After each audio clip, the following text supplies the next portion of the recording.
Hello दोस्तों, press the Lord. कैसे हैं आप लोग? आज की इस वीडियो में हम बाइबल के ही एक और ऐसे वचन को देखने वाले हैं जिसके ऊपर कि बहुत कम लोग गौर करते हैं, पर वो हमारे लिए बहुत ज़रूरी है कि बाइबल में ऐसे ही कुछ भी नहीं लिख दिया गया है, परंतु हर चीज़ को जानबूझ कर लिखा गया है। और आज हम वही देखने वाले हैं और देखेंगे कि वह कैसे हमारे लिए मददगार है।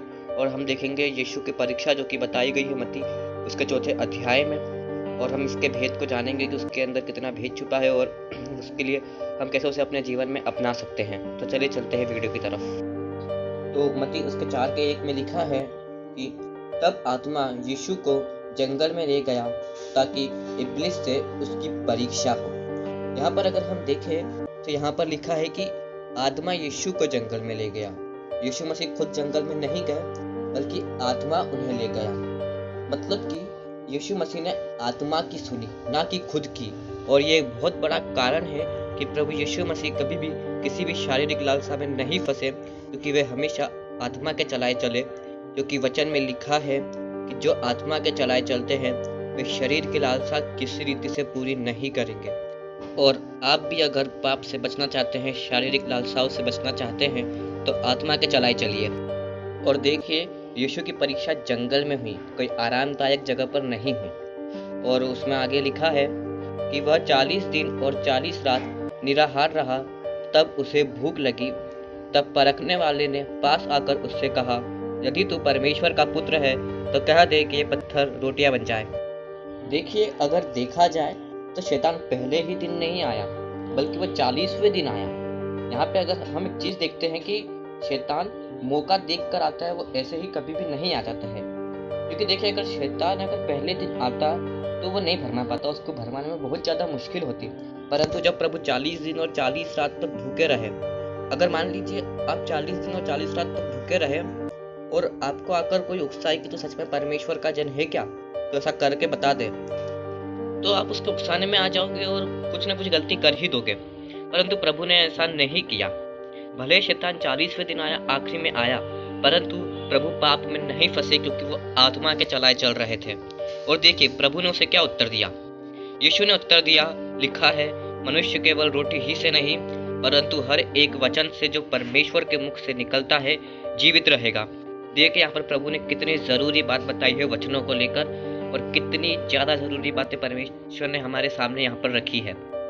सबसे पहले तो अगर हम देखें तो प्रभु ने यहाँ पर अपने मन से जवाब नहीं दिया, बल्कि प्रभु ने परमेश्वर के वचनों से जवाब दिया।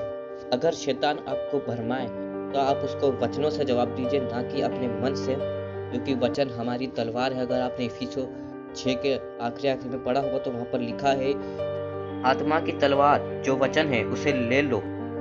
और देखिए, प्रभु ने यहाँ पर वचनों से रिलेटेड एक और बहुत जरूरी चीज बताई है कि मनुष्य केवल रोटी ही से नहीं परंतु हर एक वचन से जो परमेश्वर के मुख से निकलता है जीवित रहेगा। हम सिर्फ रोटी से नहीं जीवित रहेंगे, बल्कि हमारे लिए परमेश्वर का वचन जरूरी है। परमेश्वर का वचन हमारी जिंदगी है। हमारे अंदर परमेश्वर के वचन होना बहुत जरूरी है, क्योंकि अगर आपको वचन ही नहीं पता होगा तो आप जवाब क्या दोगे, आप क्या कहोगे। हमें वचनों का ज्ञान होना बहुत जरूरी है कि परमेश्वर ने किस चीज के लिए कैसा वचन दिया है। बहुत से लोग जो होते हैं वो बाइबल ही नहीं पढ़ते हैं, क्योंकि वो उसको जरूरी नहीं समझते। और बहुत से लोग तो वचनों का इम्पोर्टेंस जानते ही नहीं है। बाइबल में तो बताया गया है कि वचन खुद परमेश्वर है, तो भी लोग वचन को कुछ भी नहीं समझते बल्कि मजाक में ले लेते हैं। हमारे जीवन में वचनों का होना बहुत ज्यादा जरूरी है। अगर हमारे जीवन में वचन नहीं होंगे तो हम किसी भी चीज में फंस जाएंगे और हमारा बचना बहुत ज्यादा मुश्किल है। और हम शारीरिक तौर पे तो, सांसारिक तौर पर तो हम जीवित रहेंगे, परंतु आत्मिक तौर पर हम मर चुके होंगे। ना ही हमारे पास में किसी के सवाल का कोई जवाब होगा।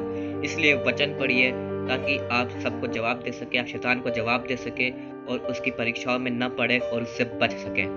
है तब इब्लिस उसे पवित्र नगर में ले गया और मंदिर के कंकुरे पर खड़ा किया और उससे कहा, यदि तू परमेश्वर का पुत्र है तो अपने आप को नीचे गिरा दे, क्योंकि लिखा है, वह तेरे विषय में अपने स्वर्गदूतों को आज्ञा देगा और वह तुझे हाथों हाथ उठा लेंगे, कहीं ऐसा ना हो कि तेरे पांवों में पत्थर से ठेस लगे।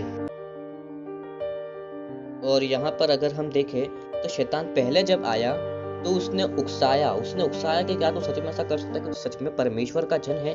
पर जब वो दूसरी बार आया तो उसने क्या करा, क्योंकि पहली बार प्रभु ने उसके वचनों से जवाब दिया, तो दूसरी बार उसने वचन को मिसकोट करके बताया, वचन का गलत अर्थ निकाल के उसने प्रभु के सामने रखा और प्रभु को भरमाने की कोशिश करी। जब शैतान आपके पास में भी आएगा तो पहले तो वो उकसाएगा, और फिर अगर आप उसको एक बार वचन से जवाब देंगे तो वो वचन का गलत अर्थ निकाल के बताएगा और हमको भरमाने की कोशिश करेगा। और जिन भी लोगों ने बाइबल को अच्छे से नहीं पढ़ा होगा वो तो उसके जाल में फंस जाएंगे बड़ी आसानी से, क्योंकि उनको समझ में ही नहीं आएगा कि वहां पर लिखा क्या है और वो किस लिए लिखा है। उनको कुछ भी समझ में ही नहीं आएगा और वो उसके जाल में यूं फंस जाएंगे। परंतु हमारे प्रभु ने ऐसा नहीं करा, बल्कि क्योंकि प्रभु को वचन के बारे में बहुत अच्छे से पता था। और जितने भी लोग सिर्फ भजन संहिता 91 में ही रहते हैं और उसके अलावा कुछ भी नहीं पढ़ते, उनके लिए तो ये बड़ी भयंकर चेतावनी है। क्योंकि अगर देख लीजिए, अगर कोई भजन संहिता 91 पढ़ने वाला व्यक्ति हो, उसको अच्छा खासा भरोसा हो और उसने सिर्फ भजन संहिता 91 ही पढ़ा हो और उसको आकर कोई ऐसा बोल दे, तो क्या पता वो सच में भी कूद जाए। लेकिन नहीं, ऐसा नहीं करना चाहिए। और आगे हम देखते हैं कि प्रभु ने उसे क्या जवाब दिया। और प्रभु ने उसे उत्तर दिया, यीशु ने उससे कहा, यह भी लिखा है कि तू प्रभु अपने परमेश्वर की परीक्षा न कर। वैसे बहुत से लोग यह भी सवाल उठाते हैं कि अगर यीशु परमेश्वर था तो फिर उसकी परीक्षा कैसे हो गई, वो कैसे उसकी परीक्षा कर दी शैतान ने, मतलब वो परमेश्वर नहीं है, ऐसा बहुत से लोग कहते हैं। परंतु देखिए, एक बेबुनियाद बात है, क्योंकि परीक्षा दो प्रकार से होती है। पहली परीक्षा तो तब होती है जब हम अपने आप से पाप करके, जब हम खुद को परीक्षा में डालते हैं, जब हम अपने अंदर से पाप करते हैं तो हमारे साथ में परीक्षा होती है। और दूसरी परीक्षा तब होती है जब हमें परखने के लिए की जाती है। और अगर हम पुराने नियम में भी देखें तो इजरायलियों ने परमेश्वर की परीक्षा की, उनको परखा। तो क्या अभी आप पर यह बोले कि परमेश्वर यहोवा परमेश्वर नहीं है? नहीं, ऐसा बिल्कुल भी नहीं है। प्रभु यीशु मसीह परमेश्वर है, परंतु यह परीक्षा उनको परखने के लिए की गई थी और यह साबित करने के लिए की गई थी कि यीशु मसीह पूरी तरह से निर्दोष है। अगर आपने इब्रानियों पढ़ा होगा तो वहां पर इस बात को समझाया गया है।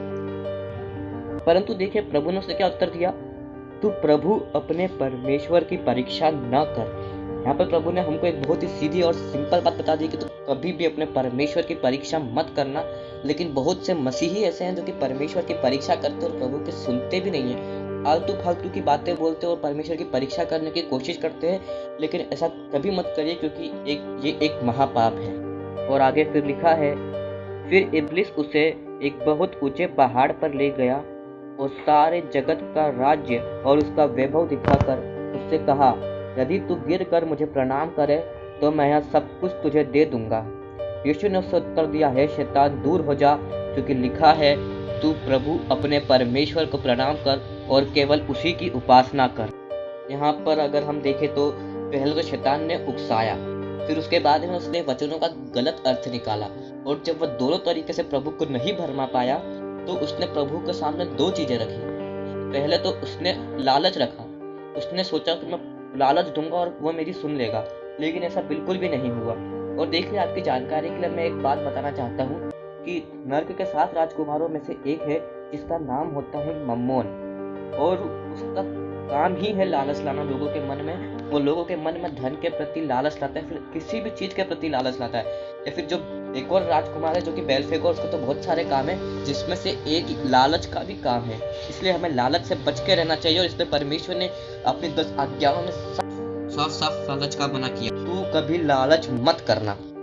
और देखिए, यहाँ पर शैतान ने लालच दिया और क्या कहा कि तू मुझे प्रणाम कर, जो कि शैतान की शुरुआत से इच्छा थी कि सब मुझे प्रणाम करे, मेरी उपासना करे। और शैतान की जो इच्छा थी परमेश्वर से बड़े होने की, उसे वहां पर उसने पूरी करने की कोशिश करी लालच के द्वारा। लेकिन देखिए, प्रभु ने उससे क्या कहा कि तू प्रभु अपने परमेश्वर को प्रणाम कर और केवल उसी की उपासना कर। प्रभु लालच में नहीं फंसे, हमें लालच में नहीं फंसना, क्योंकि शैतान जो लालच देता है वो सिर्फ थोड़ी देर के लिए देता है और बाद में वापस छीन लेता है। और उदाहरण के तौर पर आप देख लीजिए, इल्यूमिनाटी जो कि शैतान की एक सीक्रेट सोसाइटी है, वह लोगों को कितना पैसा देती है, सिर्फ इसलिए क्योंकि वह शैतान को प्रणाम करे, उसकी उपासना करे। वो लोगों को पैसा देती है, परंतु उनसे दुगना तरीके से वसूल भी लेती है, वापस उनके घर में परेशानियां डालती है, दुष्ट आत्माएं जाती है, उनको परेशान करती है। जहाँ तक कि कितने लोगों से तो उन्होंने सुसाइड करवा ली। जब अगर हम उदाहरण के लिए देखें तो माइकल जैक्सन, उनके साथ उसने कितना बुरे तरीके से सलूक करा, उसे मरवा डाला। और देखिए, अगर आपने गवाहियाँ सुनी होगी या फिर अगर आपने अपने आसपास की ज़िंदगी में भी देखा होगा, तो शैतान जिनको पैसे देता है उनसे दुगने तरीके से वापस लेता है और उनके पैसों को बहुत ज़्यादा खर्च करवाता है और अमीरों को वो कंगाल बना देता है। इसलिए आप कभी भी शैतान के दिए हुए किसी भी लालच में मत फंसना, क्योंकि वो सिर्फ 2 मिनट का सुख देता है और फिर हमेशा का दुख देता है। और अगर आप एक बार शैतानिज़्म में चले गए या फिर कुछ आपने उसकी सुन ली, तो आपको नर्क मिलेगा और आप सोच भी नहीं सकते कि नर्क कितना ज़्यादा गंदा है। और बाइबल में उसके बारे में बताया गया है, लेकिन मसीह उसकी तरफ गौर नहीं करते, क्योंकि उनको लगता है कि हम तो जान नहीं रहे तो क्या गौर करें। लेकिन आप सोच भी नहीं सकते हो कि वह नर्क कितना डरावना, कितना भयंकर और कितना दर्दनाक है।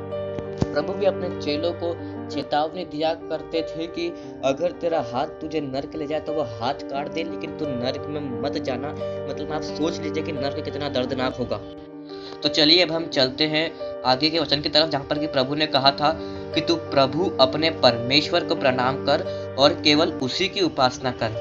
हमें सिर्फ प्रभु यीशु मसीह को, पिता परमेश्वर को प्रणाम करना है, हमें दूसरों के सामने नहीं झुकना है। बहुत से मसीही ऐसे होते हैं जो कि प्रभु यीशु को तो मानते हैं, लेकिन साथ में दूसरों की भी पूजा करते हैं, दूसरे देवी देवताओं को भी स्थान देते हैं अपने जीवन में। पर हमें ऐसा नहीं करना है, क्योंकि सच्चा और जीवता परमेश्वर सिर्फ एक ही है और वह है परमेश्वर यहोवा, परमेश्वर यीशु मसीह। और हमें सिर्फ उन्हीं की उपासना करनी है और सिर्फ उन्हीं को परमेश्वर मानना है, क्योंकि देखिए, मूर्तियों में कोई परमेश्वर कभी नहीं रह सकता।